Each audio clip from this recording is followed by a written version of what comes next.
കാൽപ്പാടുകൾ നമ്മെ പലതും ഓർമ്മിപ്പിക്കും. മുൻപേ കടന്നുപോയവർ അവശേഷിപ്പിക്കുന്ന നന്മയുടെ പൂക്കളായിരിക്കട്ടെ അത് നമ്മുടെ ജീവിതത്തിന് പുഷ്പിക്കാനുള്ള പ്രചോദനങ്ങളായിക്കൊണ്ട്. മഞ്ഞിലൂടെ നഗ്നപാതനായി കടന്നുപോയ ഒരു സന്യാസിയുടെ കാൽപ്പാടുകൾ കണ്ട് I M chosen for something എന്ന് മനസ്സിൽ തോന്നി വിശുദ്ധിയുടെ കുഞ്ഞുപൂക്കൾ വിരിയിച്ച് കടന്നുപോയ സ്പാനിഷ് സെയിന്റ് ജോസ് മരിയ എസ്ക്രീവയെ നമ്മൾ ഇന്ന് ഓർക്കുകയാണ്.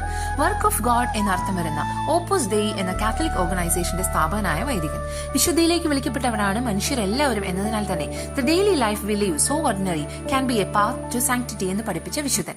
തമാശ പറയുകയും ചിരിക്കുകയും ഒക്കെ ചെയ്യുന്ന സിമ്പിൾ മനുഷ്യനായിരുന്നു അദ്ദേഹം.